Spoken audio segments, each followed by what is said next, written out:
હવે જેવી રીતે શ્રેણી જોડાણ અને સમાંતર જોડાણ તમે જોયું તો શ્રેણી જોડાણ એટલે કે એક જ લાઈનમાં જે અવરોધોને જોડેલા હોય એને શું કહેવામાં આવતું શ્રેણી જોડાણ અને સમાંતર જોડાણ કેમ જોડેલા હોય એને શું કહેવામાં આવતું સમાંતર જોડાણ તમે જોયું કે ઉદાહરણ છે આવી રીતે અવરોધોને જોડેલા હોય અને શ્રેણી જોડાણ શું કહેવામાં આવે છે શ્રેણી જોડાણ પછી આવી રીતે આ હોય એક અવરોધ આ હોય આવી રીતે જોડેલા હોય તો એને શું કહેવામાં આવે છે સમાંતર જોડાણ એટલે કે અવરોધના બે પ્રકાર છે શ્રેણી જોડાણ અને સમાંતર જોડાણ આપણે બે રીતે ભણ્યા શ્રેણી જોડાણ અને સમાંતર જોડાણ હવે વિદ્યુત પ્રવાહની કાવ્ય અસર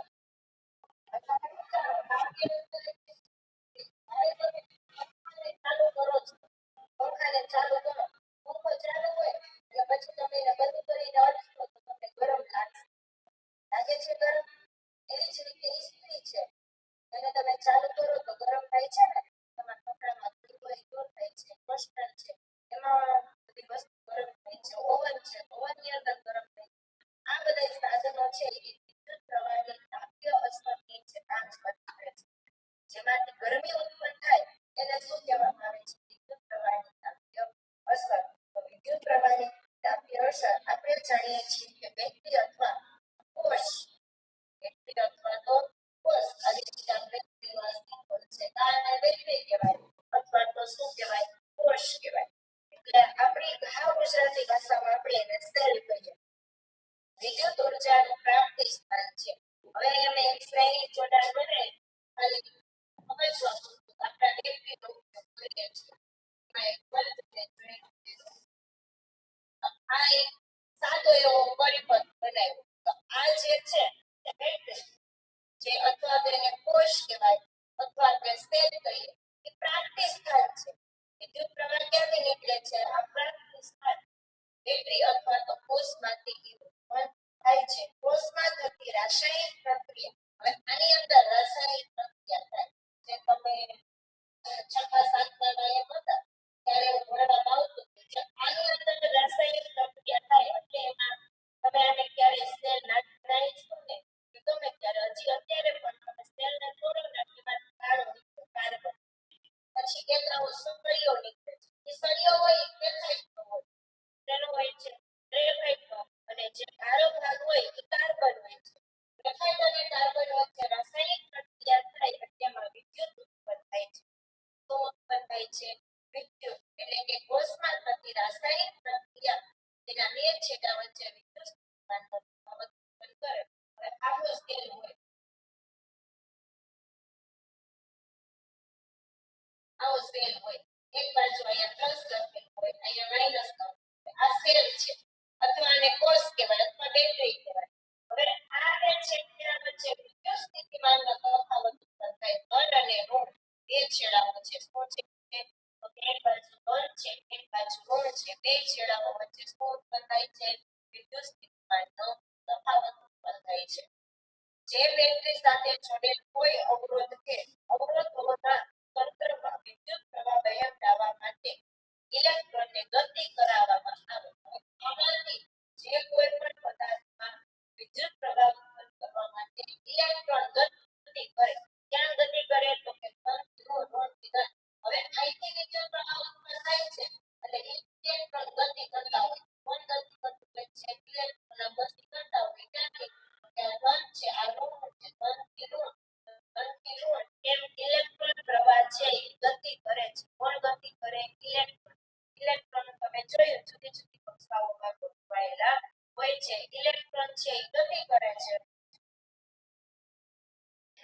આપણે વિભાગ 12.2 માં જોયું કે વિદ્યુત પ્રવાહ જાળવી રાખવા માટે બેટરીને ઉર્જા ખર્ચતા રહેવું પડે હવે વિદ્યુત પ્રવાહ આ લેમ્પને સતત ચાલુ રાખવા માટે બેટરીને શું કરવું પડે છે કામ કરવું હવે આપણે તમે જો ઘડિયાળની અંદર સેલ નાખો છો એટલે ઘડિયાળ ચાલુ જ કે છે હવે ઘડિયાળ સેલમાંથી જે વિદ્યુત ઉર્જા છે રાસાયણિક ઉર્જા એ પૂરી થઈ ગઈ તો ઘડિયાળ શું થાય છે બંધ થઈ જાય છે ને તમારે પાછું શું કરવું પડે છે નવો સેલ નાખવો પડે છે એટલે કે આપણે જોયું કે વિદ્યુત પ્રવાહને વહેવા માટે જાળવી રાખવા માટે બલ્બને ચાલુ રાખવા માટે જે બેટરીની અંદર ઉર્જા છે શું થાય છે તો કે એને ખર્ચતા રહેવું પડે છે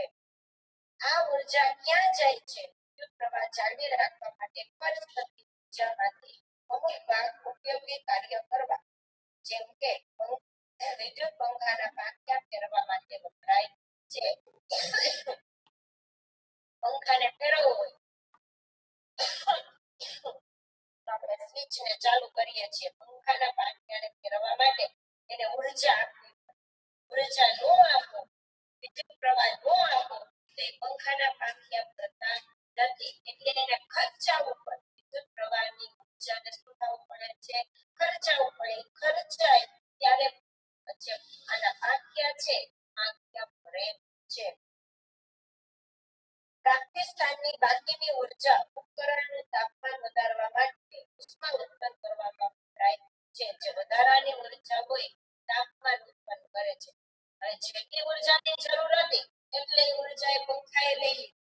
જે બાકીની ઉર્જા છે એ એને શું આપે છે તાપમાન એટલે તમે પંખો ચાલુ હોય પછી બંધ કરીને અડશો તો તમને પંખો કેવો લાગે છે ગરમ લાગે છે કેમ કે એને જ્યાં સુધી ઉર્જાની જરૂર હતી ત્યાં સુધી ઉર્જા એને પ્રાપ્ત કરેલી અને પછી વધારાની ઉર્જાથી એનું તાપમાન વધે છે એટલે પંખો છે એ શું થાય છે ગરમ થાય છે આપણે આપણા રોજિંદા જીવનમાં ઘણી વાર જોઈએ છીએ ઉદાહરણ તરીકે વિદ્યુત પંખાનો લાંબા સમય સુધી સતત ઉપયોગ કરીએ તો તે ગરમ થાય છે પંખાનો સતત એનો જાજો ટાઈમ એને આપણે હલાવીએ છીએ કલાક બે કલાક પછી તમે એને અડો તો તમને ગરમ લાગે છે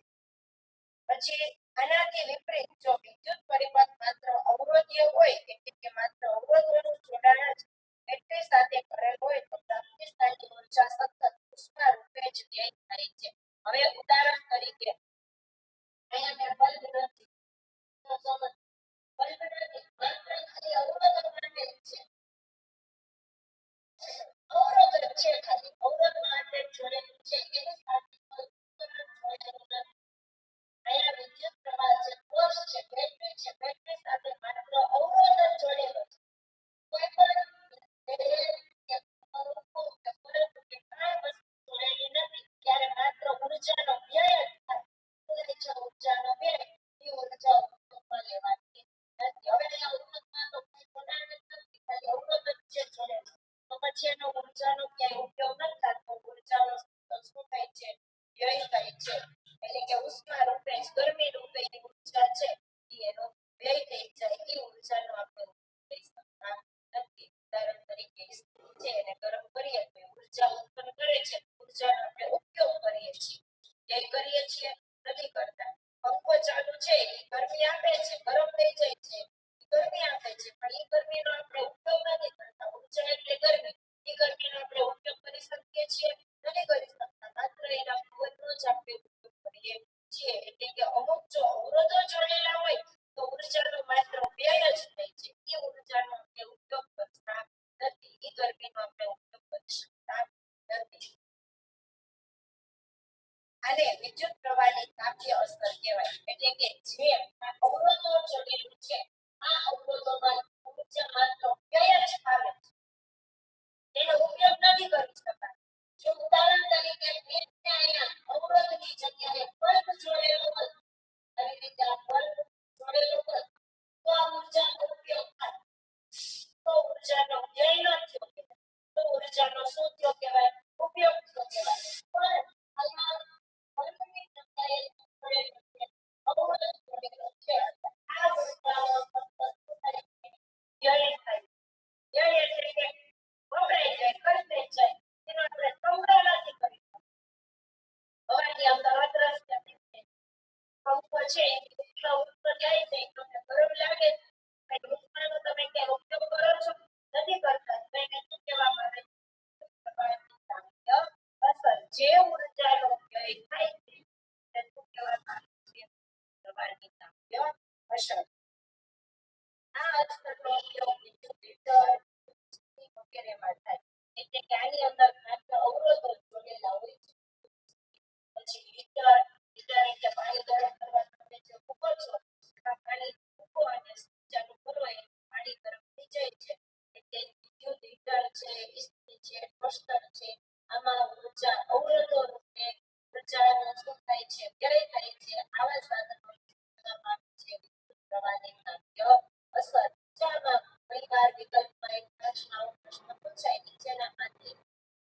કયા સાધનો વિદ્યુત પ્રવાહની નાખ્ય અસર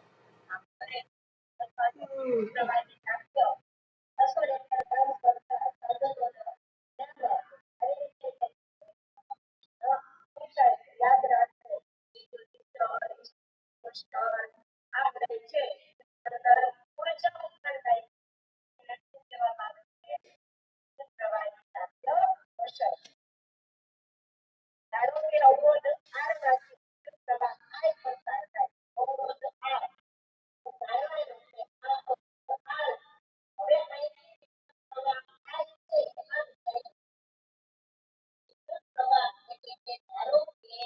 R માંથી વિદ્યુત પ્રવાહ I આ અવરોધ છે R એટલે અવરોધ અવરોધમાંથી વિદ્યુત પ્રવાહ પસાર થાય છે ધારો કે તેના એક છેડા વચ્ચે વિદ્યુત સ્થિતિમાન તથા આ બે છેડા વચ્ચે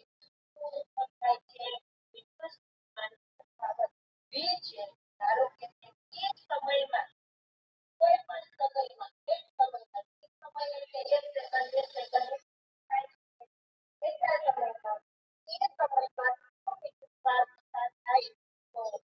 V વિદ્યુત સ્થિતિમાનના તફાવત હેઠળ એનો વિદ્યુતભારને રજૂ કરવા માટે થતું કાર્ય એટલે કે અહીંયા હું એમ કહું કે 10 મિલીમીટર આ અવરોધમાંથી 5 એમ્પિયર વિદ્યુત પ્રવાહ પસાર થાય છે તેને કામ કરવું પડે ને પસાર થવા માટે એટલે કરવું પડતું કાર્ય શું વિદ્યુતભાર એમાંથી પસાર થાય છે એટલે કે થતું જે કાર્ય છે વિદ્યુત છે તે પ્રાપ્તિ સ્થાને તે સમયમાં વિદ્યુત છે ઉર્જા પૂરી પાડવી પડે એટલે પ્રાપ્તિ સ્થાન દ્વારા પરિવર્તન પાવર એટલે કે પાવર પાવરની છે પ્રાપ્તિ સ્થાન આમાંથી જે વિદ્યુત ઉત્પન્ન થાય એને આપણે પાવર કહીએ એને આપણે શું કહીએ છીએ પાવર વિદ્યુત નથી બોલતા આપણે એને શું કહીએ પાવર લાઈટ કહીએ એટલે પાવર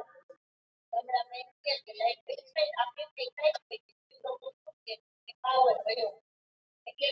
કે પાવર કામ કરવું પડતું હોય કરવા કાઢી દઈ કે પાવર પાવર કે બરાબર આ બધા તમારી નાખ્ય અંતર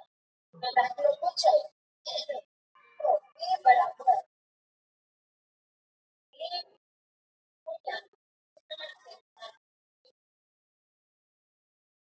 બરાબર પી આઈ પ્રવાહ વોલ્ટેજ એ છેડા વચ્ચે એક વિસ્તારના કેવા હોય છે તો પ્રમાણમાં હોય છે અથવા તે સમયમાં પરિપથને પૂરી પાડતી ઉર્જા તે સમયમાં બરાબર છે અને આમાં આવે એટલે એટલે કે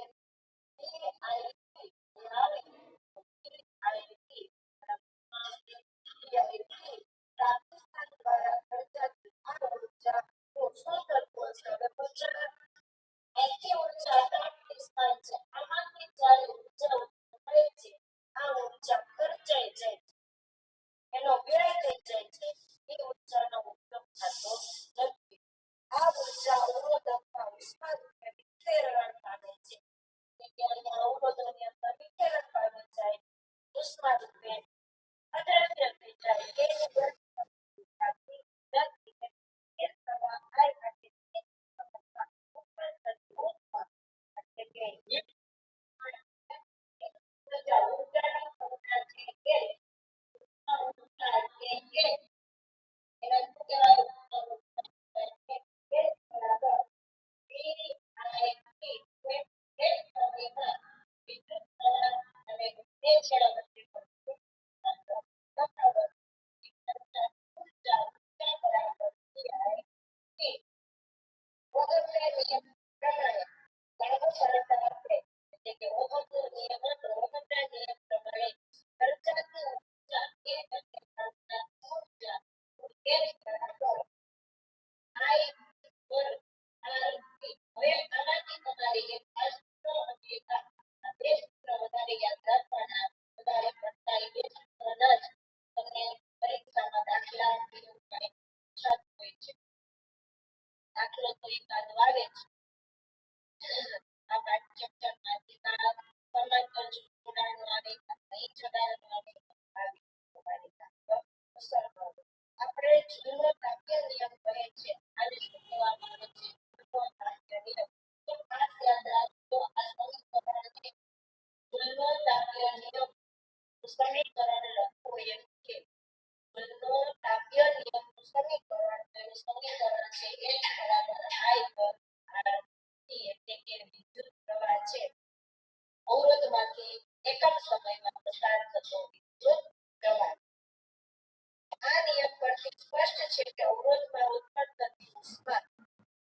આપેલ અવરોધમાંથી પસાર થતા વિદ્યુત પ્રવાહના વર્ગના સમપ્રમાણમાં છે. આપેલ વિદ્યુત પ્રવાહ માટે અવરોધના સમપ્રમાણમાં છે. અવરોધમાંથી જેટલા સમય માટે પ્રવાહ પસાર થાય તે સમયના સમપ્રમાણમાં હોય છે. એટલે કે વ્યવહારિક પરિસ્થિતિમાં જ્યારે કોઈ વિદ્યુત ઉપકરણને જાણીતા વોલ્ટેજના વિસ્તાર સાથે જોડવામાં આવે ત્યારે એનું સૂત્ર શું બનતું? I બરાબર V ના છેદમાં R. સંબંધ દ્વારા તેમાંથી વહેતો વિદ્યુત પ્રવાહ શોધ્યા બાદ સમીકરણ 12 નો ઉપયોગ કરવામાં આવે છે. એટલે કે જ્યારે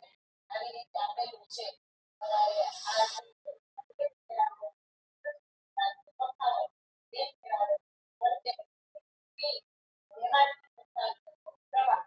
કેટલા સમય માટે 10 સેકન્ડ માટે 5 સેકન્ડ માટે 10 મિનિટ માટે 30 મિનિટ માટે 2 કલાક માટે હવે તમારી ઘરે જેમ કે પંખો હોય રાતે તમે પંખો ચાલુ રાખો 12 કલાક ચાલુ કે છે ને 12 કલાક માટે પંખામાં ચાલુ હોય 12 કલાક સમય પ્રવાહ કે છે હવે કઈ ઉદાહરણ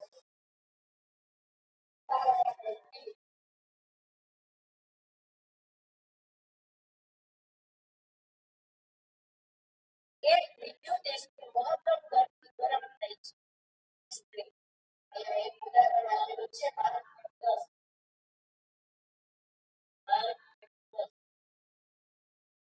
એક વિદ્યુત ઇસ્ત્રી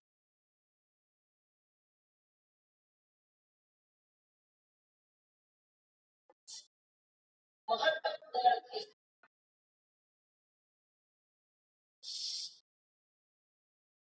એટલે વધારે પાવર મહત્તમ એટલે વધારે ન્યૂનતમ એટલે ઓછું મહત્તમ ગરમ થાય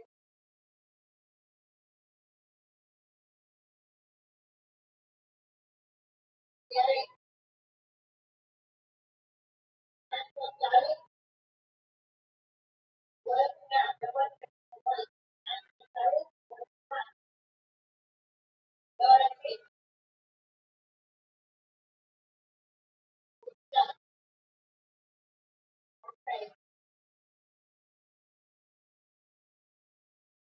લઘુત્તમ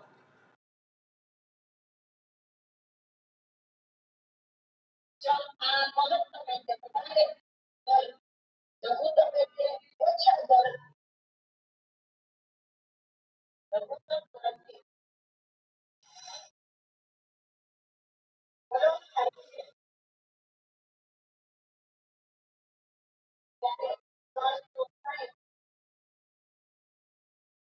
ઓછા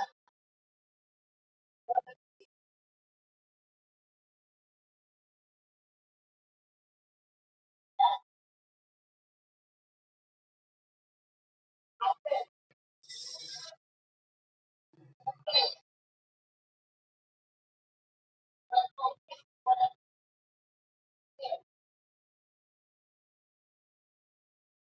દરેક કિસ્સામાં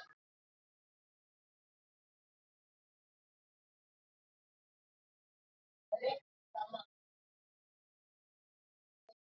પ્રવાહ દરેક અવરોધ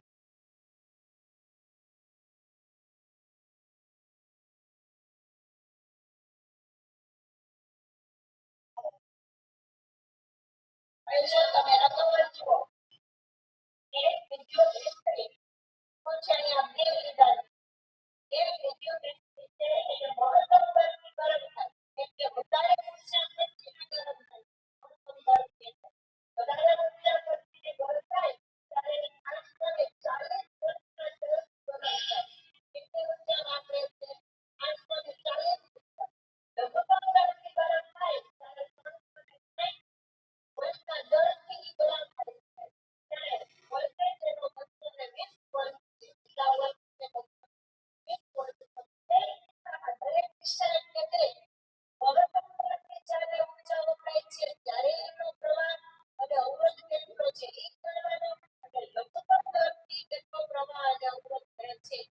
કેટલા જોવાના છે મહત્તમ દર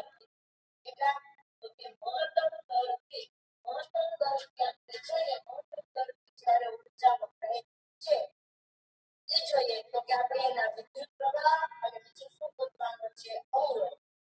શું ગોતવાનું છે વિદ્યુત પ્રવાહ અને અવરોધ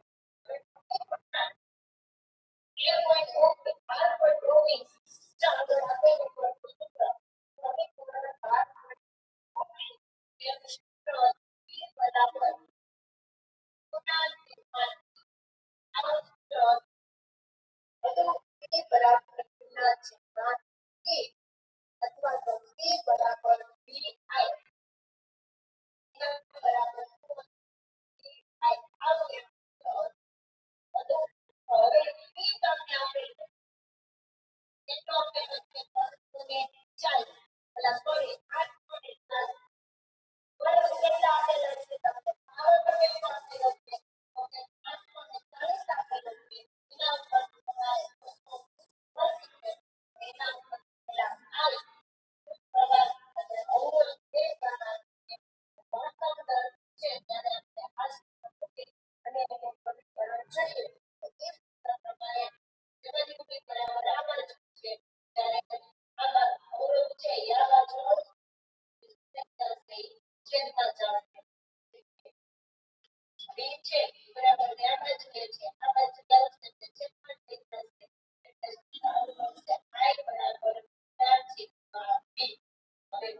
કેટલો જવાબ આવે છે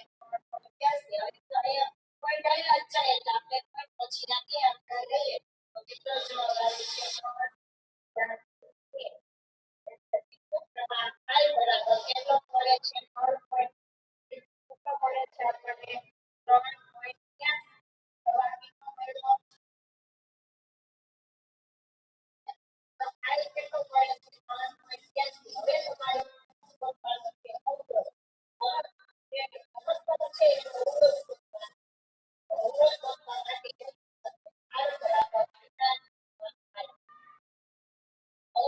3 માટેનો સૂત્ર છે R બરાબર વિના છેદમાં I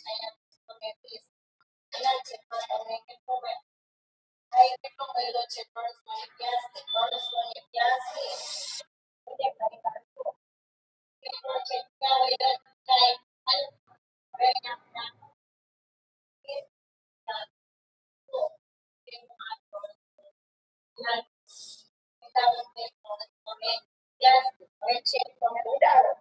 જવાબ કેટલો આવે છે 57.7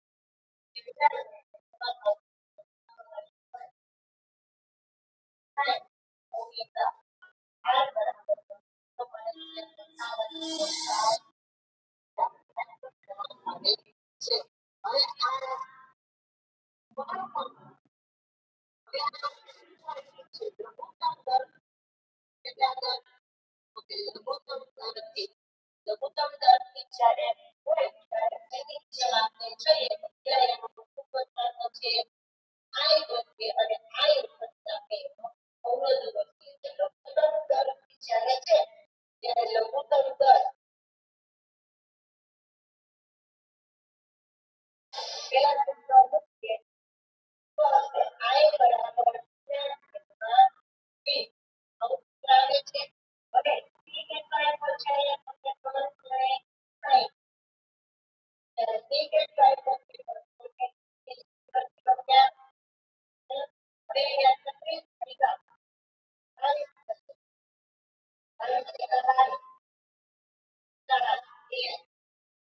જીરો અહીંયા પોઈન્ટ હવે કેટલા છે 140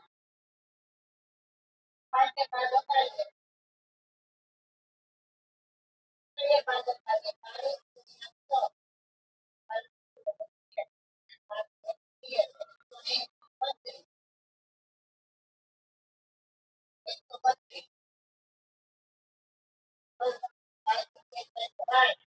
જીરો તો 80 બાવીસ તેરી 66 બાવીસ ચોક 88 એ ત્રણે ભાગ અપાય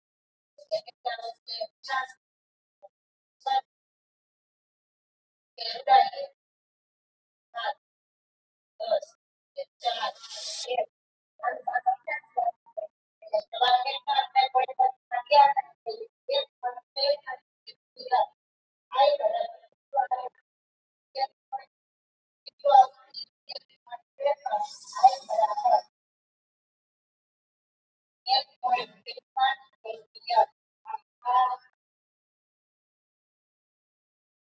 તમને લઘુત્તમ દરથી રહેતો પ્રવાહ વિસ્તરીમાં જ્યારે લઘુત્તમ દરથી રહેતો પ્રવાહ છે એક પોઈન્ટ કેટલો આવે છે 63 અને હવે એમાંથી રહેતો આ અવરોધ કે અવરોધ આર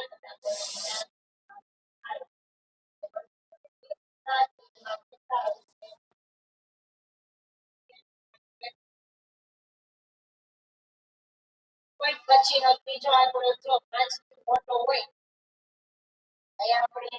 155 કર્યા અને કર્યા હતા 25 ટકા બાર એમાં તો થઈ ગયો 12 4 1 0 પોઈન્ટ 6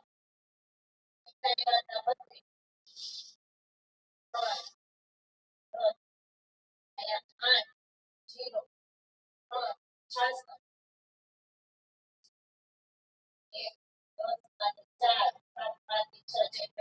0 પાછા અહીંયા 6 ભાગ આવે તો 140 એટલે 6 ભાગ 5 પોઈન્ટ પછી ત્રીજો આંકડો 5 કરતા મોટો છે તો એનો એક આંકડો ઉમેરી દઈએ આ 1 ની જગ્યાએ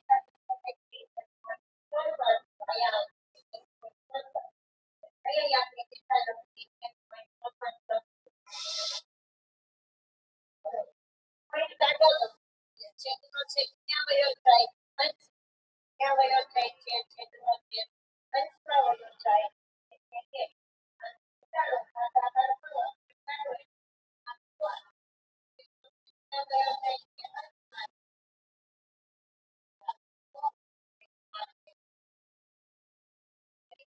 કરો ભાગાકાર કરો તો જવાબ કેટલો આવશે 8.5 અંતર ઓમેગા આર બરાબર 15 ઓમેગા એટલે કે જ્યારે તમે મહત્તમ દરથી સ્ત્રીકરણ થાય એટલે કે વધારે ઉર્જા ખર્ચીને સ્ત્રીકરણ થાય છે ત્યારે એમાંથી વપરાતી ઉર્જા 840 ગર્લ ઉર્જા વપરાય છે ત્યારે એનો પ્રવાહ હતો એ કેટલો હતો પ્રવાહ 3.83 એમ્પિયર હતો ત્યારે એનો અવરોધ એમાં કેટલો હતો એને અવરોધ કેટલો હતો કેટલો હતો 60 57.60 હતો ત્યાર પછી લઘુત્તમ દરથી જ્યારે કામ કરે છે ઓછા દર ત્યારે એનો પ્રવાહ ઘટી જાય ને પ્રવાહ ઓછો થાય જ્યારે વ્યક્તિમાંથી જે પ્રવાહ છે એ ઘટી જાય પ્રવાહ કેટલો થઈ ગયો 1.64 એમ્પિયર ત્યારે એનો અવરોધ છે એ વધી જાય લઘુત્તમ દરથી જ્યારે તમે કામ કરો છો ત્યારે એના અવરોધનો પ્રમાણ કેવું થાય છે વધી જાય છે જ્યારે વધારે ઉર્જા હોય ત્યારે એનો અવરોધ ઓછો હોય ઓછી ઉર્જા વપરાય છે ત્યારે અવરોધમાં શું થાય છે વધારો થાય છે અહીંયા લઘુત્તમ અને મહત્તમ બે દરથી સ્ત્રીનું કામ કરે છે ત્યારે તેના પ્રવાહ અને અવરોધમાં જોવા મળે છે તમને તફાવત જોવા મળે છે એ તફાવતને શું કહેવામાં આવે છે વિદ્યુત પ્રવાહની અસર